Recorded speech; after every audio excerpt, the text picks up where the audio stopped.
반갑습니다. 저는 현대해상에서 지속가능한 기업 전략을 연구하는 주준영이라고 합니다. 반갑습니다.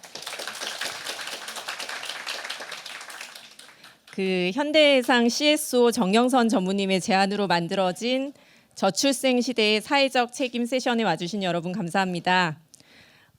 혹시 올 상반기에 서울시 출생률이 얼마였는지 아시는 분 계신가요?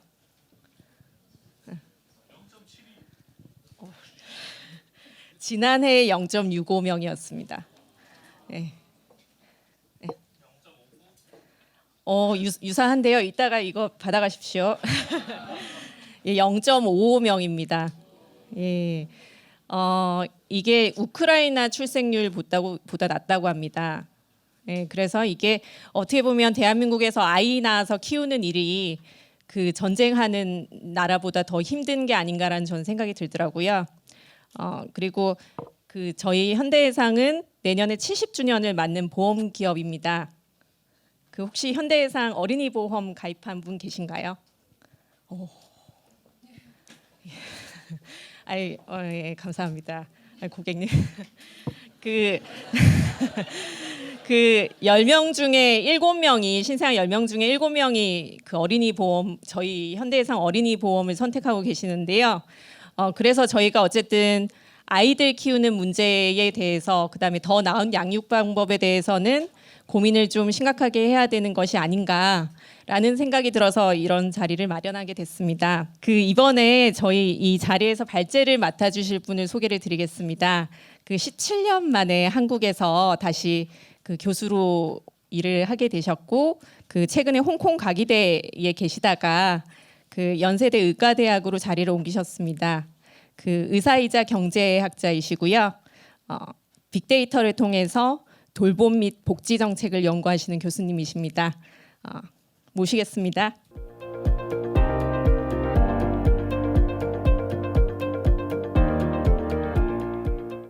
네, 만나서 반갑습니다. 소개받은 김현철입니다. 저는 말씀하신 대로 의사이자 경제학자이고요. 그래서 현재 소속이 연대의대와 홍콩과기대 경제학과에 소속돼 있습니다. 오늘 제가 좀 말씀드리고자 하는 주제는요. 함께 행복해지기 위한 양육 조건. 우리가 지금 어떤 형태로 어떻게 아이들을 키우고 있는지 이것이 우리한테 정말 옵티멀인지에 대해서 한번 고민해 보고자 합니다. 제가 첫 번째 슬라이드의 주제를 노인 및 장애인 돌봄 방식의 자유를 라는 말을 썼습니다. 이게 무슨 말이냐 하면요. 고령화로 인해서 노인 및 장애인 돌봄의 수요가 급격하게 늘어날 예정입니다. 지금 이미 대략 한 10만 명 정도가 모자랍니다. 돌봄을 할 사람들이 모자라면 우리 어떻게 하고 있는지 혹시 아세요? 우리 부모님이 편치 않으신데 돌봐줄 사람이 없어요. 그럼 어떻게 하죠? 요양원, 요양병원에 보냅니다. 그러니까 우리 부모님은 우리 집에서 그냥 자기 집에서 좀 이렇게 계시고 싶은데 어쩔 수 없이 돌봄을 자식들이 할 수가 없으니까 돈 벌어야 되니까 우리 부모님을 어딘가에 보내야지만 돌봄을 할 수가 있어서 억지로 요양병원, 요양원에 가시는 분들이 많습니다. 대부분 다 젊으셔서 요양병원, 요양원의 실태를 조금 잘 모르시는 분들도 있을 텐데요.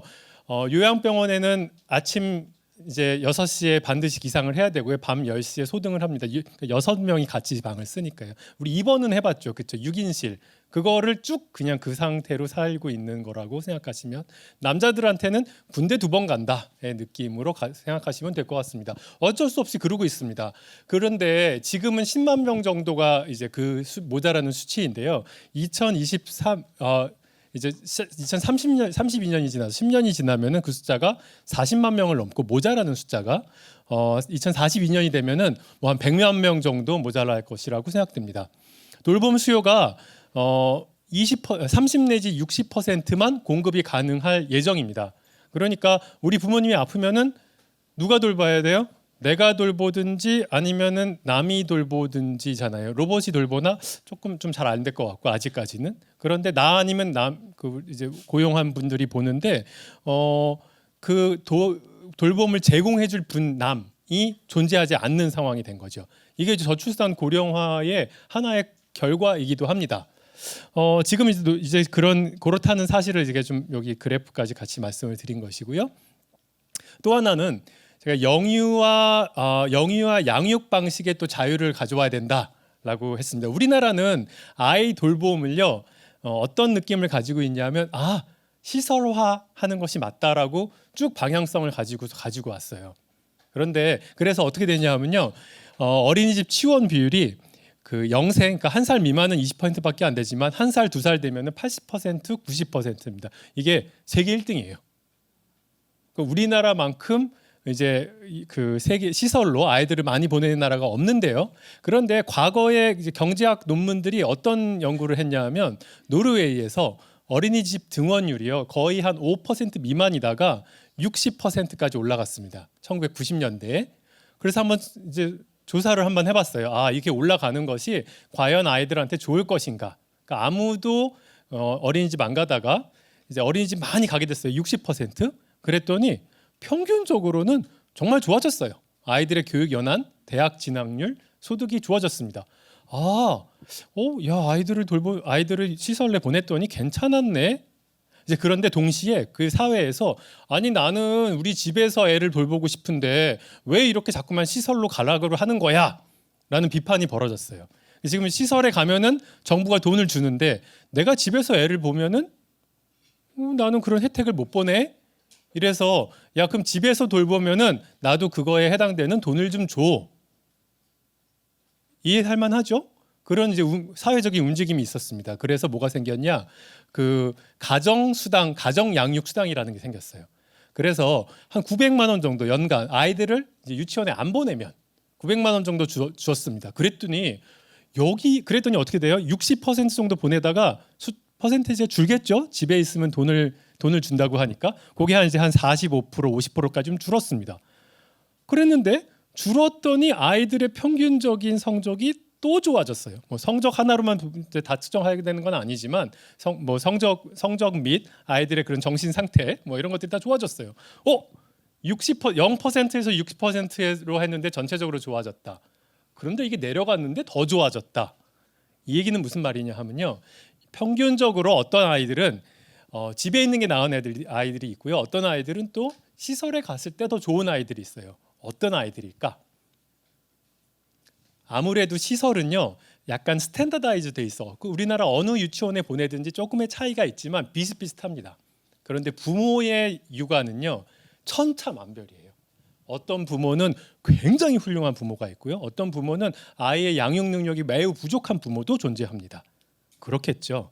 그래서 어떤 부모는 좀 양육 스킬이 좀 부족하니까 좀 아이를 이렇게 육아 시설에 맡기는 것이 더 좋을 때가 있는 반면 또 어떤 부모는 내가 키울 수 있으면은 그렇게 잘하시는 부모는 또 그렇게 할 수 있게 해드리는 것이 가장 좋더라라는 결론이 된 거죠. 그런데 우리나라 어떤가요? 우리나라 모두 다 보내고 있잖아요. 90% 이거는요 거의 북한 레벨입니다. 그 타가소 레벨 수준으로 지금까지 올라간 거예요.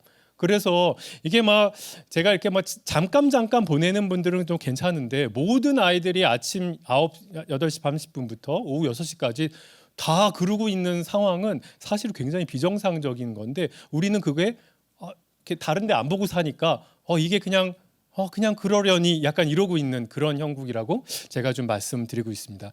이게 그래서 왜 그러냐? 보육료 권리를 챙기고 싶은 많은 가정이 가정 양육을 그냥 포기해버리는 부분도 좀 있다라고 좀 말씀을 드릴 수 있을 것 같고요. OECD는 만 2세 미만 영아는 가정 보육하는 것이 훨씬 낫다. 일반적으로는 그렇게 얘기하고 시설 사용률은 한 30% 미만이 적절하지 않겠냐라고 판단하고 있습니다. 우리나라 지금 굉장히 많이 보내고 있는 추세죠. 자, 그럼 제가 그 양육 방식의 자유를 내가 우리 아이를 돌보고 싶을 때 자유롭게 내가 우리 아이를 돌보고 싶잖아요. 아닌 분들도 있지만 그런 분들은 어떻게 하면 내 아이를 내가 직접 돌볼 수 있을까요? 첫 번째 비결은 육아휴직입니다. 당연히 다 알고 계시죠. 육아휴직은 아이를 돌볼 수 있는 권리를 보장하면서도 남성이든 여성이든 경력을 희생시키지 않을 제도이죠. 육아휴직이 어떤 결과가 있을까에 대한 연구들이 있습니다. 자연 실험 상황을 통해서 효과 평가 연구를 했다고 하는데요. 이게 뭐냐 하면요. 오스트리아나 노르웨이에서 보세요. 1990년 7월 1일생부터는 엄마의 육아휴직 기간이 12개월에서 24개월로 늘었어요. 그러니까 7월 1일생이면은 엄마가 2년 동안 집에 있을 수 있는데요.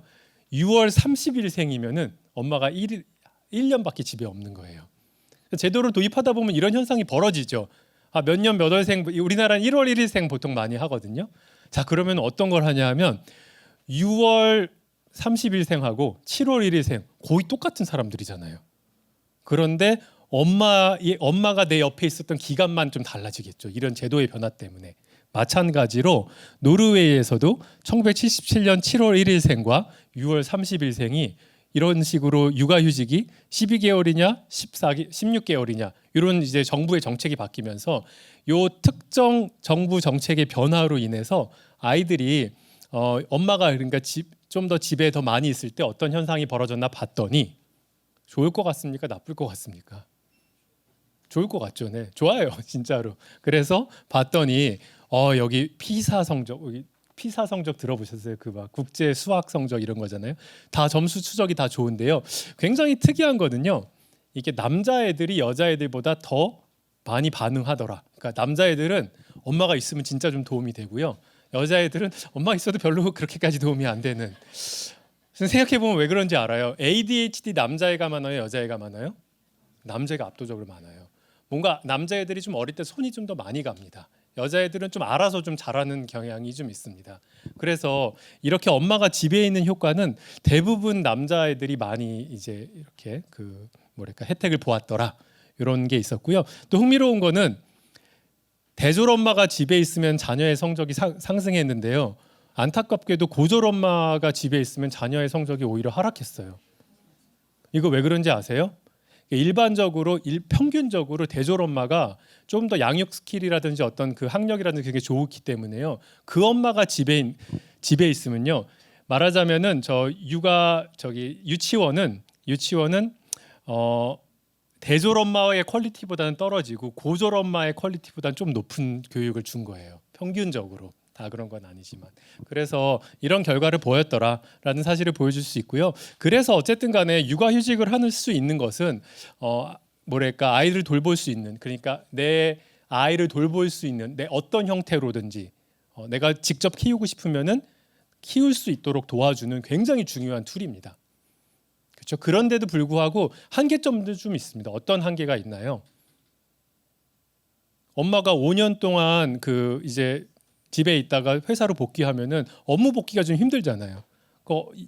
남녀 그러니까 영원히 안 돌아오는 것보다는 훨씬 낫지만 그래도 막 몇 년씩 이렇게 밖에 있다가 돌아오게 되면은 계속 회사에 있던 분들보다는 아무래도 좀 임금이라든지 그런 사회적 성취가 좀 떨어질 수밖에 없겠죠. 그래서 그 부분이 해결이 안 되는 것, 요거는 여전히 남은 숙제다. 그럼에도 불구하고 육아휴직은 많이 확대돼야 된다라고 말씀을 드릴 수가 있겠습니다. 우리나라의 육아휴직 현황입니다. 애들을 적게 낳는데도 불구하고 육아휴직자는 급격하게 늘었습니다. 아이들 숫자는 이렇게 확 주는데 육아휴직자는 많이 늘어난 거예요. 좋은 점이죠, 그렇죠? 그리고 여기 파란색이 남자고 빨간색이 여자입니다. 특징 중에 하나는 많이 늘어났는데 남자들도 많이 늘어났더라. 첫 번째 특징. 두 번째 특징 여기 보시면은 기업체 규모별인데요. 기업체 규모 300명 이상, 200명, 50명에서 299명. 주로 다 누가 쓰고 있냐? 대기업에서 쓰더라. 그렇죠? 여자가 많이 쓰고 남자도 많이 늘어나는데 주로 쓰는 사람들은 다 대기업이고 중소기업에선 육아휴직을 쓰기가 아직은 눈치 보이고 힘들더라라는 사실을 보여주는 수치입니다. 또 많이 쓰는 데는 공공행정, 부모 이제 아빠 같은 경우는 제조업, 엄마 같은 경우에는 이제 이런 공공행정, 공무원이죠. 공무원들은 많이 쓸 수 있고 보건사회복지업 아무래도 거기 이제 해당 업무를 많이 하시는 분들도 많이 사용하지만 중소기업에서는 아직 많이 사용하지 못하는 것이 현실입니다. 그래서 제가 육아휴직제도 개편을 계속 얘기하는 것 중에 하나는 육아휴직의 넛지, 그러니까 육아휴직 사용을 디폴트를 사용으로 바꾸자라고 얘기를 계속 드리고 있어요. 행동경제학에서 나온 얘기인데요. 보세요. 지금은 육아휴직을 하려면 어떻게 해야 되죠? 내가 아기를 낳은 다음에 내가 쓰겠다고 신청을 해야 되죠. 그러면은 부장님이 딱 눈치를 보시겠냐, 너 왜 이렇게 하시잖아요. 그럴 수 있잖아요. 그런데 그게 아니라 내가 무조건 그냥 기본적으로 쓰는 건데, 그런데 내가 안 쓰려면 가서 신청하자는 거죠. 그러면은 개인의 선택은 굉장히 다 자유로워지지만 뭐랄까 내가 그 눈치 허들을 넘지는 않아도 되는 거죠. 그래서 요걸 디폴트 세팅을 바꾸는 디폴트 값을 바꾸는 것을 얘기하고 있습니다. 그래서 이거 육아휴직의 넛지를 좀 적극적으로 한번 활용해 보자라고 말씀드리고 싶습니다. 또 한 가지는 아빠 육아입니다. 아빠의 육아휴직이 무척 늘어났죠. 우리나라에 이제 양성평등의 이제 이슈가 드러나고 있는데, 아빠가 집에 와서 애를 보면은 애한테 좋을까요? 어떨 것 같으세요?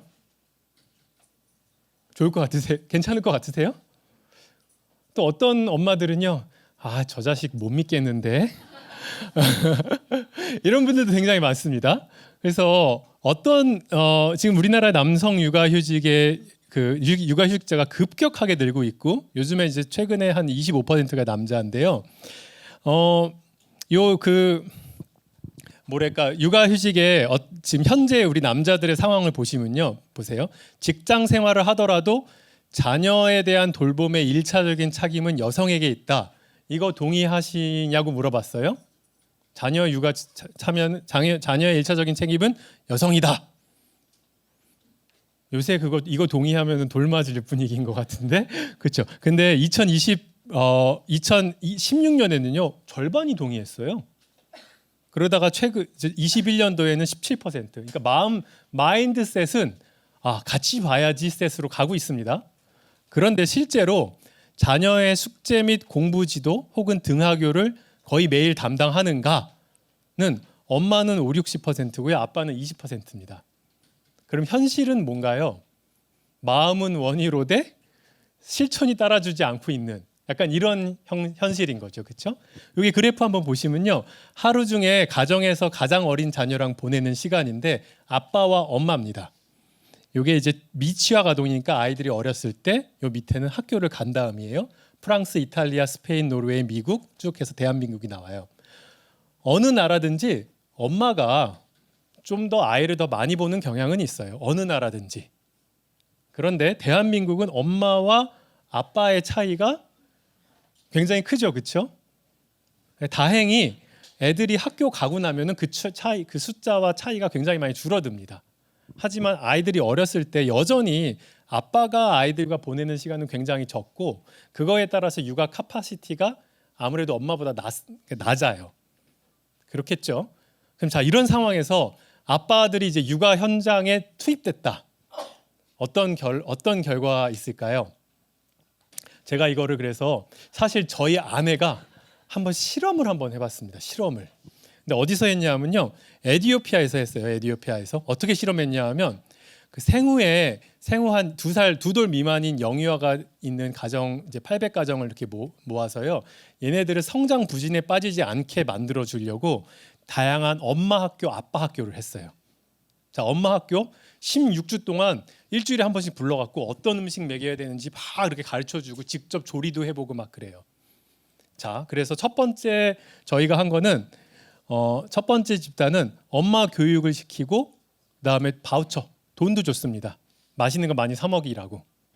두 번째, 엄마 교육 시키고 아빠 교육 시키고 돈 줬어요. 그럼 세 번째는 아무것도 안 해봤습니다. 그냥 그대로. 그래서 비교를 해보는 거예요. 엄마 교육 시키고 돈을 주면은 엄마가 뭔가 아이를 더 잘 볼 수 있는 여지가 있겠죠. 근데 어떤 교육이냐면 한번 퀴즈를 한번 내볼까요? 그 생후 한 8개월 정도 된 아이에게 고기를 먹여야 된다. 고기를 열심히 먹여야 된다. 자, 이게 OX 퀴즈입니다. 다시 생후 8개월이에요. 생후 8개월 아이에게 고기를 먹여야 된다. Yes 한번 손 들어 봅시다. Yes. No 한번 손 들어 봅시다. 여기 애를 많이 안 키워보신 분들이 많다는 사실을 바로 알 수가 있습니다. 정답은 Yes예요. 왜 그렇겠어요? 엄마의 모유에는 단백질, 탄수화물, 지방, 비타민 다 잘 들어 있습니다. 근데 생후 6개월부터는 엄마의 모유 수유가 줄어들죠. 그럼 그때 이제 음식을 먹이는데 단백질 안 먹여요? 이렇게 해서 이제 이렇게 해서 어떻게 되느냐? 아이가 영양실조에 빠지는 거예요. 그런데 이제 애를 키워본 아빠도 애를 키워보면은 이걸 모를 수가 없어요. 근데 저개발 국가는 많이 몰라요. 그래서 이제 이런 교육을 지금 이제 여기 교육 받으셔야 되는 분들이 굉장히 많으네. 그래서 한번 봤습니다. 그래서 이제 음식 골고루 먹이기를 한번 해본 거예요. 이게 되게 중요하거든요. 그 이제 생후 이제 6개월 지난 다음에 모유를 끊은 다음에 골고루 먹이기를 해갖고 점수를 봤어요. 자, 첫 번째 집단 엄마 아무것도 안 한 사람들보다 엄마 교육 그다음에 돈 주기, 엄마 교육, 아빠 교육, 돈 주기. 결과를 보겠습니다. 결과 이겁니다. 대조군은 아무것도 안 한 거, 그러니까 골고루 다 먹이는 게 3.2점이었어요. 근데 여기 지금 돈 주고 엄마 육아 프로그램 그랬더니 3.9점으로 올라갔네요. 유의미하게 굉장히 올라갔거든요. 근데 아빠까지 같이 했더니 어떻게 됐어요? 성적 점수 떨어졌어요. 황당하잖아요. 아빠 교육시켜서 아빠한테 이렇게 육아에 열심히 참여하고 이렇게 애를 먹이세요라고 막 해서 이제 막 아빠 학교를 했거든요. 그래갖고 아빠들이 막 나섰는데 아이들이 오히려 망했어요. 어떻게 이럴 수가? 아니 똑같으면 똑같을지 어떻게 망해? 그래서 저희가 굉장히 자세히 알아봤더니 뭐냐 하면요, 여전히 아빠가 교육을 받아도 엄마보다 수준이 떨어져. 근데 괜히 그런 아빠가 이래라 저래라 엄마한테 간섭해. 야 내가 학교에서 배웠는데 그러지 말래. 막 이렇게 간섭을 하는 거예요. 그러면서 그다음에 야 또 아빠가 이렇게 막 자기 거 아빠들이 이기적이야. 적어도 이디오피아에서는. 그래서 모르는 주제에 엄마의 결정을 다 방해해 갖고 오히려 애한테 손해가 났어요. 우리나라는 이디오피아에 가까울까요? 아니면 구미 선진국에 가까운가요? 적어도 40, 50대 남자들은 약간 이디오피아스러워요. 제가 40대잖아요. 이게 저희 아내의 연구거든요. 아내가 이 연구 한 다음에 저한테 굉장히 관대해졌어요. 그래, 너 안 되겠다, 야. 아유, 뭐 그런데 우리 30대, 20대 아빠들로 갈수록 좀 바뀌는 경향이 있습니다. 근데 무슨 의미냐 하면요, 아빠가 애 보지 말라는 의미입니까? 그거 아니잖아요. 어떤 의미죠? 아빠가 애를 보려면 역량을 갖추어서 봐야 된다는 뜻입니다. 그런데 우리는 아빠가 역량을 갖추기 굉장히 어려운 구조예요. 보세요. 엄마들은요, 아기 낳고 나면요, 산후조리원 동기들이 있어요. 모르는 거 카톡 물어보고 그래요. 아빠들은요, 애 보려고 그러면요, 저희 동네에 제가 이제 애를 데리고 가면 다 엄마들이 주로 많이 나와 있었어요. 뭐 플레이 데이트라고 하죠. 뭐 집에서 놀까요라고 했을 때 제가 그 엄마 번호를 따야 되잖아요. 굉장히 어색합니다. 이게 잘 안 되더라고요. 근데 엄마들끼리는 또 이렇게 잘하고, 그래서 약간 자조 모임 같은 것도 굉장히 중요하고요. 당장 그 행복한 부부 태교 교실이라고 운영하는 보건소도 있고요. 그냥 임산부 출산 교실이라고 해서 임산부만 오라고 그러는 교실도 있어요. 이쪽 형태로 가야 돼요? 이쪽 형태로 가야 돼요? 당연히 저쪽으로 가야 되는 거죠. 그러니까 모든 이 교육이 다 아빠가 참여할 수 있어야 되는데, 또 이것도요, 막 이렇게 시간이 낮 시간 아침이에요. 아침 9시. 그럼 또 아빠 오기 힘들잖아요. 그렇죠? 그래서 요 모든 것들이 아빠가 인게이지를 잘할 수 있도록 도와줘야 된다. 뭐 이런 얘기를 좀 드릴 수가 있겠습니다. 제가 몇 분까지 시간이 있나요? 이미 오버됐나요? 네, 마무리하겠습니다. 네. 오늘 서울시에서 오늘 이성은 과장님 오셨는데, 외국인 가사 도우미 마지막으로 하나 얘기 드리면요. 우리는 그래서 결국은요, 지금 돌봄을 제공할 수 있는 사람들의 숫자가 압도적으로 줄어들고 있다고 말씀드렸잖아요. 그렇죠? 그런데 아이들뿐만 아니라 노인, 이거 내가 보든지, 그렇지만 내가 누군가 고용해야 되는데 고용하는 사람이 없잖아요. 외국인 가사 도우미를 받지 않을 방법은 아예 없습니다. 어떻게 받느냐의 문제만 남았지 받지 않을 수 있는 환경은 전혀 아닙니다. 그래서 이것도 정말 우리가 모든 역사의 이 책이요, 그 이민의 세계사를 다룬 책이에요. 근데 제가 굉장히 흥미롭게 읽고 그 마지막 결론이요, 모든 이민은 노동력을 찾아서 시작되었어요. 그런데 결국은 이웃으로 귀결되더라 라는 결론입니다. 저 이웃으로 오는 분들에게 우리가 좀 선대할 수 있는 그런 환경이 좀 마련했으면 좋겠다라고 생각이 듭니다. 네, 여기까지입니다. 감사합니다.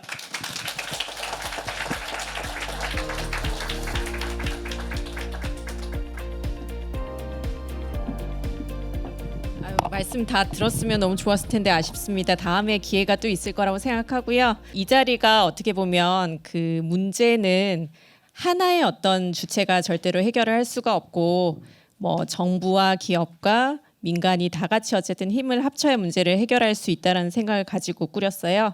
그래서 지금 서울시에서 오셨고 세이브 더 칠드런에서 오셨고 째까과거에서 그 의견을 모아주러 오셨습니다. 계속 이어나가겠습니다. 네, 안녕하세요. 2부 순서입니다. 2부는 패널 토론인데요. 한 아이를 키우는데 온 마음이 필요하다는 주제로 그 기업과 그다음에 민간, 그다음에 정부 측에서 인사 다 골고루 모셨습니다. 그래서 저 오늘 사회를 맡은 저는 현대해상에서 어린이 보험 상품 개발을 하고 있고 관련된 이제 업무에 종사하고 있는 최형준 부장입니다.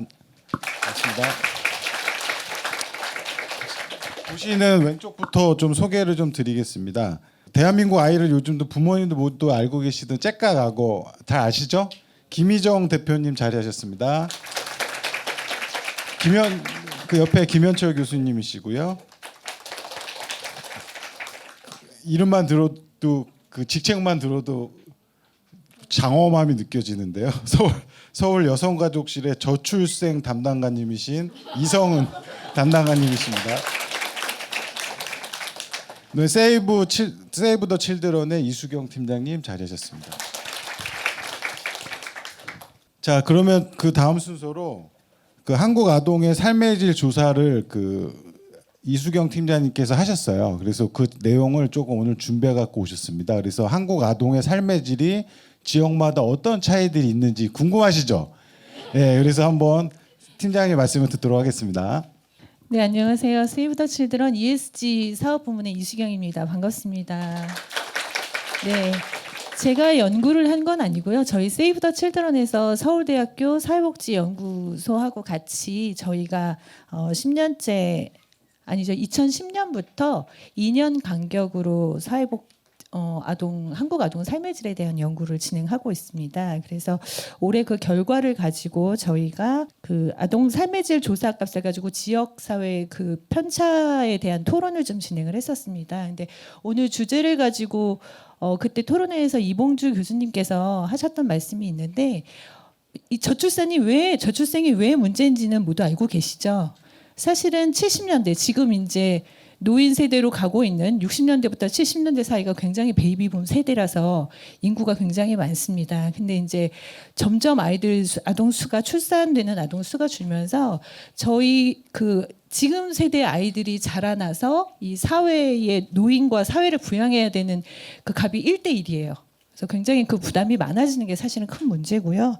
사회가 유지되는데도 굉장히 많은 어려움이 있는 것으로 알고 있고, 그래서 2006년도부터 지금 현재까지 출산율을 증가시키기 위해서 정부에서 약 400조 원 정도의 예산을 투여한 걸로 알고 있는데 그 성과를 많이 보지 못했어요. 그래서 다시 얘기로 돌아가면 이봉주 교수님께서 그때 하셨던 말씀은 출산율을 높이기 위한 정책보다 아이를 낳고 싶은 사회를 만들면 사람들이 아이를 낳고 싶어 하지 않을까. 그럼 아이를 낳고 싶어 하는 사회는 어떤 것일까를 봤을 때 뭐 다른 거는 차치하고라도 지금 살고 있는 아동들이 행복하다면, 아이들의 삶의 질이 높다면 내가 출산을 포기하는 일은 없지 않겠는가. 그 전까지는 이제 다른 지원들이 많이 됐기 때문에 그렇지 않겠는가라는 기조로 이제 아이들이 행복할 수 있도록 아동 삶의 질을 지원하면 좋겠는데, 사실은 그 아동기의 많은 지원은 가정의 몫으로 지금 부담되고 있습니다. 그러다 보니 가정 환경이 편차가 되게 크기 때문에 아이들이 행복하게 자라기가 참 힘들다. 그래서 정부와 여러 곳들에서 이 가정이 다 메꾸지 못하는 부분들을 출발선을 공정하게 하기 위해서 메꿔줄 수 있어야 된다는 게 이제 이봉주 교수님의 기조였고, 거기에 이어서 저희가 이야기를 좀 진행해 보려고 합니다. 근데 한국 아동 삶의 질 연구 조사가 뭐냐를 좀 먼저 간단하게 설명을 드려야 될 것 같은데, 아까 말씀드렸다시피 저희가 2010년부터 2년 간격으로 아이들의 삶의 질을 조사하고 있어요. 근데 아동 삶의 질 연구 조사를 그냥 서울대학교하고 저희가 뚝딱뚝딱 만든 것이 아니라 국제 비교 지수가 있습니다. 국제 비교, 그거와 맥락을 같이 해서 저희가 조사를 진행을 하고 있고, 모두 들어본 적이 있으시겠지만 OECD 국가 중에서 경제력하고 상관없이 저희 나라가 굉장히 아동 삶의 질이 하위권에 있습니다. 네. 뭐 어쨌든 그래서 저희가 그 지표를 동일한 맥락을 가지고 저희 17개 시도를 가지고 조사를 진행을 했습니다. 네, 그래서 이제 어떤 내용을 가지고 보냐면 크게는 아동 발달과 아동 환경을 가지고 저희가 조사를 합니다.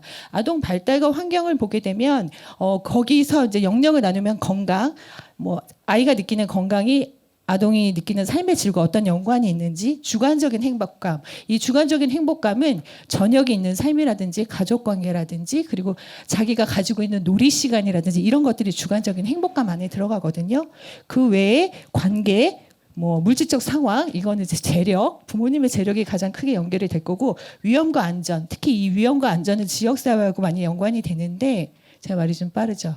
이제 지역사회가 내가 굉장히 위험하다고 느끼면 아이들이 밖으로 나가지 않게 되고, 밖으로 나가지 않게 되면 아이가 집에만 있으니까 삶의 질이 떨어지는 거예요. 이런 구조로 저희가 삶의 질을 보게 됩니다. 그래서 교육, 주거 환경, 바람직한 인성, 이런 거 안에 각각 설문 문학을 작성해서 저희가 설문이 가능한 초등학교 3학년, 5학년, 중학교 1학년 각각 300명들을 대상으로 아이들하고 학부모님들한테 조사를 진행을 합니다. 그래서 한 보통 800명에서 900명 정도의 아이들과 학부모들을 대상으로 조사를 하고 있고, 저희가 6번째 조사를 하다 보니까 비교값이 보입니다.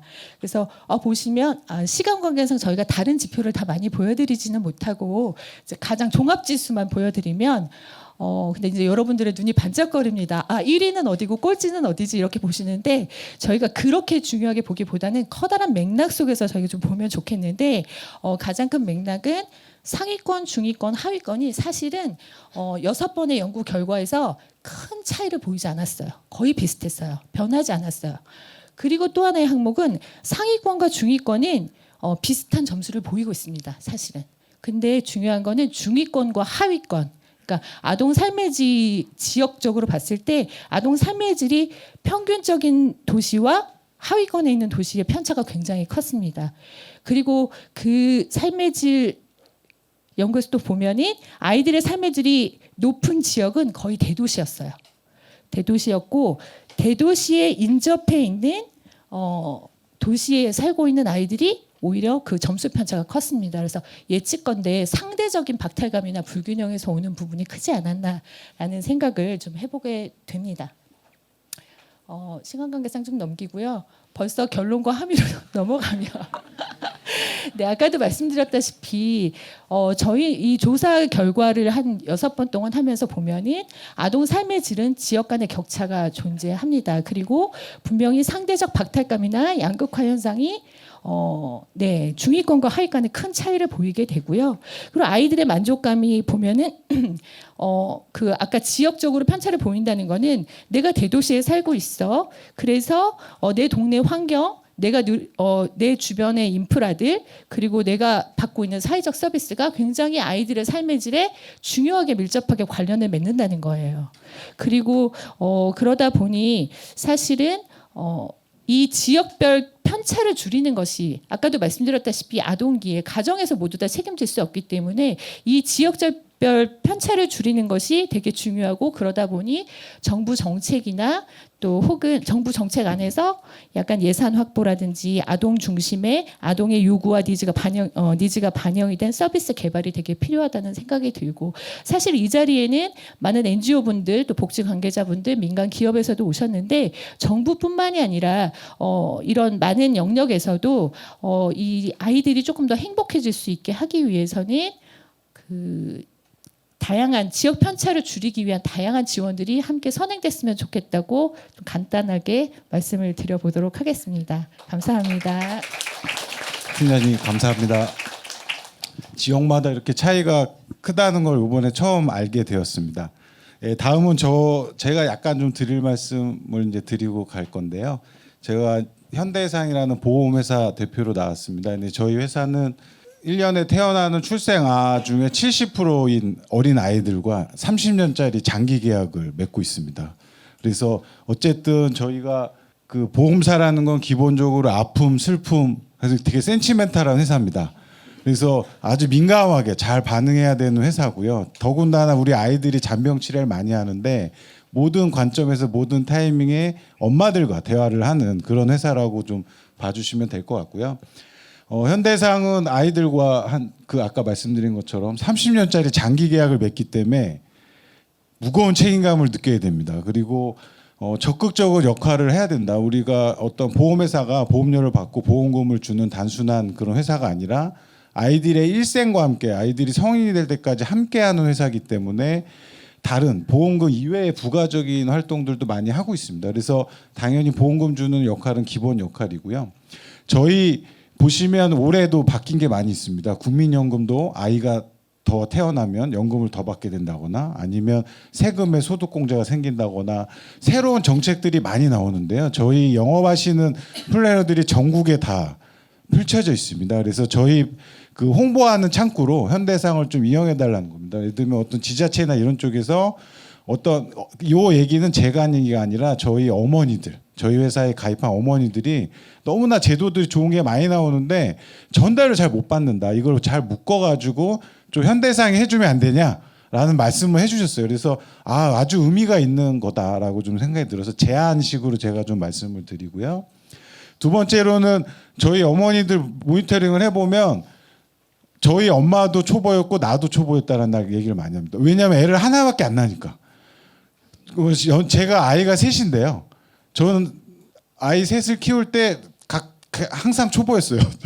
아까 저기 교수님 말씀하시는데 아빠의 노골적 그 무관심을 아주 잘 활용한 사람인데 어머니들 제가 걱정하시는 게 뭐냐면 우리 아이가 아플 때 누구한테 물어봐야 되냐라는 거고요. 두 번째는 우리 아이가 말이 느려. 그럼 이게 정말 정상인지 아닌지 알 수 없다는 겁니다. 그래서 그런 부분을 나라에서 못 해주니까 각 기업에서 일정 비용을 조금 부담해서 그런 정보를 좀 준다거나 세미나를 좀 많이 개최해 준다거나 이런 걸 좀 많이 원하십니다. 그래서 저희 기업에서 할 수 있는 또 다른 역할 중에 하나가 아이가 아플 때 상담할 수 있는 저희가 코로나 때 굉장히 도움을 많이 받았습니다. 이제 열은 나는데 병원을 못 가니까 저희 회사가 제휴한 업체가 수간호사들로 중심이 된 콜센터가 있거든요. 그 상담을 받으면서 아이들 치료했던 그런 좋은 경험이 있습니다. 그래서 그런 것들은 민간의 영역에서 충분히 할 수 있다. 그 다음에 난임 같은 경우에는 저희 여러분들 기업과 공공에서 할 수 있는 역할이 틀립니다. 기업 공공의 역할은 난임이란 사실이 벌어지고 나서는 국가에서 해야 돼요. 근데 그 사실이 벌어지기 전에는 기업에서 할 수 있습니다. 뭐냐면 벌어지는 문제는 명확한데 언제 벌어질지 모르는 걸 보험으로 하는 거거든요. 그러면 저희가 어린이 보험 아주 어릴 때 청소년기부터 저 난임을 준비하도록 하면 보험료에 아주 작은 비용으로 녹이면요. 20년 뒤 30년 뒤에 난임 치료를 정부에서 해주는 거 이상해. 아니면 고퀄리티를 할 수 있는 비용을 만들어낼 수 있습니다. 그래서 벌어질 수 있는 문제는 분명한데 그 사실이 아주 멀리 있을 때 그럴 때 기업들이 그걸 하는 거거든요. 그래서 저희 회사에서 앞으로 조금 더 적극적으로 할 만한 아이템들이 이런 난임과 관련된 그 아주 어린 초등학생 여아들한테 비용을 미리 조금 부담을 시켜주고 그걸 잘 모아서 나중에 20년, 30년 후에 그 치료에 적극적으로 쓸 수 있도록 그렇게 하는 게 그러면 지자체나 이런 복지제도에 영향을 안 받고 본인이 어느 정도 만들어낼 수 있지 않을까라는 생각을 갖고 있습니다. 그래서 저희 기업에서 여러분 어떤 역할을 할 수 있을지는 이 정도 좀 말씀을 드리고요. 김희정 대표님 기다리셨는데 김희정 대표님 말씀 바로 듣도록 하겠습니다. 저 오늘 일어났던 해프닝을 좀 말씀드릴게요. 김현철 교수님이 저를 보자마자 째까하고 고객인 걸 인증해 주시면서 내 수입이 그렇게 작은 편이 아닌데 째까하고가 너무 비싸요라고 하셨어요. 째가학원 왜 비쌀까요? 제가 뭐 포르쉐를 타기랍니까? 집이 있기랍니까? 아직도 돈을 못 버는 회사예요. 그럼에도 불구하고 근데 비싼 이유가 뭘까요? 왜냐하면 공공에서 아이돌봄을 할 때 세금으로 하잖아요. 굉장히 낮은 가격으로 서비스를 제공을 해요. 그러니까 민간이 이 시장에서 같이 싸우려면 싸움이 안 되죠. 그러니까 그동안 민간이 들어가기가 되게 힘든 시장이었어요. 근데 지금은 어떤 기조가 있냐면요. 공공과 민간이 서로 척을 지기보다는 서로 상생하는 방법을 찾아가고 있는 굉장히 중요한 시점이라고 생각합니다. 예를 들면 정부가 하는 돌봄 서비스를 정부는 이제 관리 감독을 할게. 직접 하기보다는 민간 잘하는 데들이 들어와서 우리랑 같이 이 돌봄 시장을 좀 같이 서비스를 공급해보자. 이런 상생 방향들을 굉장히 많이 좀 찾고 있고요. 아까 정책 너무 좋은 거 많은데 우리나라도요 가정보육하면 줍니다. 네네. 근데 이제 그런 건 이제 많이 아시는데 최근에 경기도에서 가정보육하면 과일 바구니를 보내주는데 잘 모르세요. 정책들이 굉장히 많거든요. 그런 거를 정말 민간을 적극적으로 활용을 하셔야 돼요. 저희 째까하고 혹시 검색창에 쓰셔서 한번 보시면 하단에 최근에 정책 알림이를 시작했어요. 육아에 관련된 많은 정보들을 저도 사실 정부하고 척지기 시작하려면 몰라 그건 니들이 해 나는 안 알려줄 거야. 그게 아니라 육아에 필요한 정보를 고객한테 알려드리자. 저는 심지어 정부가 하고 있는 아이돌봄 서비스 적극적으로 홍보해요. 이런 선택의 폭이 있습니다. 그렇게 선택의 폭이 많아져야 아까 말씀하신 것처럼 아동이 행복해야 아이를 낳지. 저는 조금 더 1차적으로 엄마가 편해야 아이를 낳지. 내가 봤는데 내 옆에 선배들이 정말 다 죽어나는데 내가 왜 나도 저거를 따라가야 돼? 엄마가 행복하려면 그렇게 서로 촘촘하게 1차 방어선, 2차 방어선, 3차 방어선을 제공을 해야 된다. 그럼 기업은 요즘 어떤 거를 하느냐? 기업도 이거에 대해서 임직원들이 자녀를 키우는 거에 굉장히 고통받고 있는 걸 그동안은 나는 모르겠고 야근도 해야 되고 주말 근무도 해야 되고였다면 최근에는 임직원들 자녀를 양육하는 거에 굉장히 많은 기업들이 관심을 가지고 계십니다. 그래서 저희 같은 민간한테 우리 임직원 돌봄 좀 제공해주면 그 금액은 우리가 낼게. 그런 식으로 맞아요. 비싸요. 죄송합니다. 그래서 교수님 같은 분이 많이 써주셔야 되고요. 조금 어려우신 분들은 정부의 세금이나 그리고 이런 비영리 단체 NGO에서 더 취약한 계층들을 도울 수 있는 자금을 마련해 주시면 그렇게 서로 상생을 하면서 이 육아 시장을 조금 탄탄한 선택지를 가져갈 수 있게 하는 역할이 저는 되게 중요하다라고 생각을 합니다. 서두의 대표님이 하실 말씀이 굉장히 많으시다고 하셨는데 압축해서 절절하게 말씀해 주신 것 같습니다. 감사합니다. 자, 마지막으로 제가 뭐라고 적어왔냐면요. 명칭에서부터 절박함과 비장함이 느껴진다. 우리 서울시의 저출생 담당관님이신 이성은 담당관님 마지막 말씀 듣고 마무리하는 걸로 그렇게 하겠습니다. 예, 아무튼 서울시 저출생 담당관 이성훈입니다. 그 말씀해 주신 대로 시간이 얼마 안 남아가지고 저희가 참 드릴 말씀은 정말 많지만 저출생 담당관이라는 자리에 있다 보니까 요즘은 누굴 만나도 다 저출생 관련된 이야기만 하고 오늘도 뭐 기자분 만나서 얘기 나누고 심지어 추석 때 집에 가도 너 뭐 하냐 그러면 저출생 담당입니다 그러면은 야 우리나라 저출생 너무 심각하지 그러면서 이제 저출생에 대해서 한 마디씩 다 하시거든요. 그래서 그런 수많은 정보들이 지금 제 머릿속에 지금 들어와 있는 상태고요. 그래서 저희가 그런 고민들을 나눌 건 굉장히 많은데 저희 서울시 저출생 정책은 탄생원 서울 프로젝트라고 이렇게 붙이고요.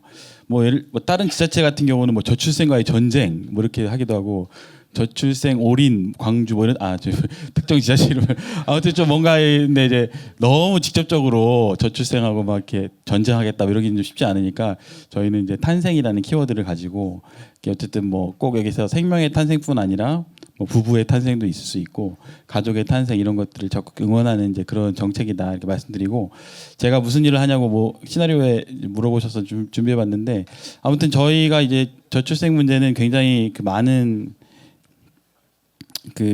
그런 요인들이 이제 복합적으로 나타난 이제 어떻게 보면 문화적인 또 현상이라고도 할 수 있는데 그런 말을 쓰더라고요.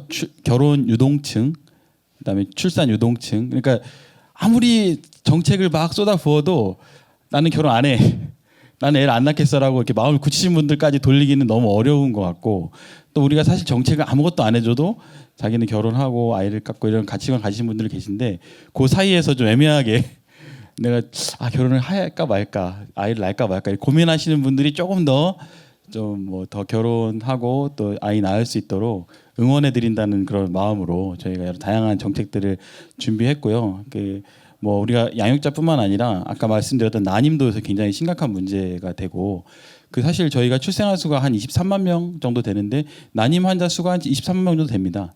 사실은 그 정도 되고 유산하시는 분도 한 10만 명 가량 되고 그러니까 사실은 그 예비 양육자 지원부터 지원할 게 촘촘히 많고 임산부 그다음에 사실은 저출생 정책의 핵심은 돌봄입니다. 어떻게 보면 저희 정책의 대부분이 60% 이상은 돌봄에 차지하고 있고 그런 양육자분들이 이제 블록 쌓기라는 말 많이 쓰거든요.